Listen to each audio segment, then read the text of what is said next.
मुरली धारिया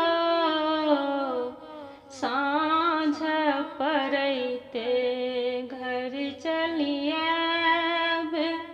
मुरली धारिया साँझ पड़ैते घर चलियाब। कथी के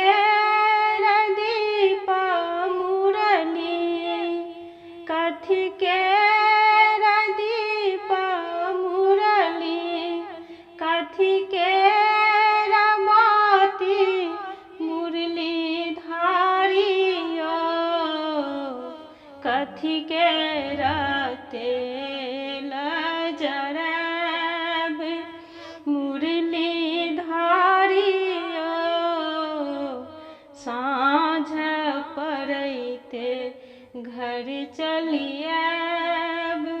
मुरली धारिया साँझ पड़ैते घर चलियाब।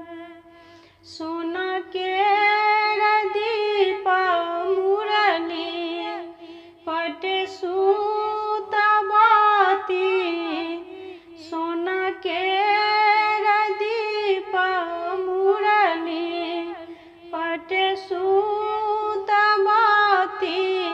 मुरली धारिया सरसों के तेल जरब। मुरली धारिया